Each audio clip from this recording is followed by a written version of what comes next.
जब उनमें से किसी को बेटी के पैदा होने की खबर मिलती है तो उसका मुंह गम के सबब काला पड़ जाता है और वो अंदर ही अंदर घुटने लगता है, और उस खबर बद के सबब जो वो सुनता है लोगों से छुपता फिरता है, सोचता है कि आया जिल्लत बर्दाश्त करके लड़की को जिंदा रहने दे या जमीन में गाड़ दे। देखो, ये जो तजवीज करते हैं बहुत बुरी है, और उसी की निशानियों में से है कि उसने तुम्हारे लिए तुम्हारी ही जिन्स की औरतें पैदा की ताकि उनकी तरफ माइल होकर आराम हासिल करो, और तुम में मोहब्बत और मेहरबानी पैदा कर दी।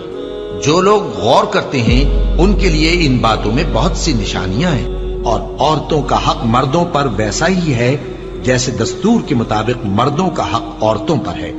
अलबत्ता मर्दों को औरतों पर एक दर्जा फजीलत है, और अल्लाह गालिब है, साहिब हिकमत है।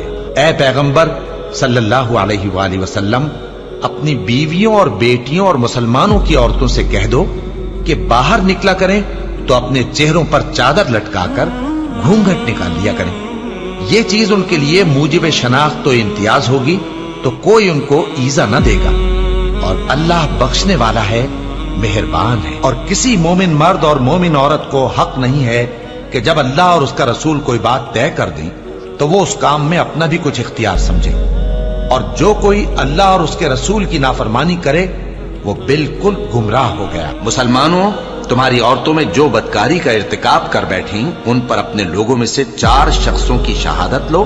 अगर वो उनकी बदकारी की गवाही दें तो उन औरतों को घरों में बंद रखो यहां तक कि मौत उनका काम तमाम कर दे, या अल्लाह उनके लिए कोई और सबील पैदा करे। और जो 2 मर्द तुम में से बदकारी करें तो उनको ईजा दो, फिर अगर वो तौबा कर लें और नेकुकार हो जाएं तो उनका पीछा छोड़ दो। बेशक अल्लाह तौबा कबूल करने वाला है, मेहरबान है। और जिस चीज में अल्लाह ने तुम में से बाज को बाज पर फजीलत दी है उसकी तमन्ना मत करो। मर्दों को उन कामों का सवाब है जो उन्होंने किए, और औरतों को उन कामों का सवाब है जो उन्होंने किए, और अल्लाह से उसका फजल करम मांगते रहो। कुछ शक नहीं कि अल्लाह हर चीज से वाकिफ है। मर्द औरतों पर हाकिम है, इसलिए कि अल्लाह ने बाज को बाज से अफजल बनाया है, और इसलिए भी कि मर्द अपना माल खर्च करते हैं। तो जो नेक बीबियां हैं वो फर्माबरदार होती हैं, और उनके पीठ पीछे अल्लाह की हिफाजत में माल व आबरू की खबरदारी करती हैं। और जिन औरतों की निस्बत तुम्हें मालूम हो कि सरकशी और बदखुई करने लगी हैं तो पहले उनको ज़बानी समझाओ, अगर न समझें तो फिर उनके साथ सोना तर्क कर दो। अगर उस पर भी बाज ना आए तो ज़दोकोब करो, फिर अगर तुम्हारा कहना मान लें तो फिर उनको ईजा देने का कोई बहाना मत ढूंढो।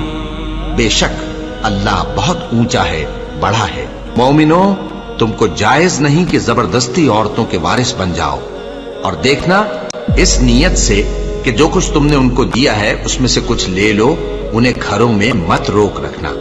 हाँ, अगर वो खुले तौर पर बदकारी की मुर्तकिब हों तो और बात है, और उनके साथ अच्छी तरह से रहो सहो। फिर अगर वो तुमको नापसंद हों तो अजब नहीं कि तुम किसी चीज को नापसंद करो और अल्लाह उसमें बहुत सी भलाई पैदा कर दे। बदकारी करने वाली औरत और बदकारी करने वाला मर्द जब उनकी बदकारी साबित हो जाए तो दोनों में से हर एक को 100 दुर्रे मारो।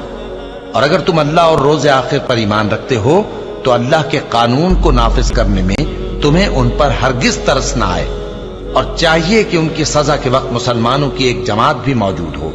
बदकार मर्द तो बदकार या मुशरिक औरत के सिवा किसी से निकाह नहीं करता, और बदकार औरत को भी बदकार या मुशरिक मर्द के सिवा और कोई निकाह में नहीं लाता।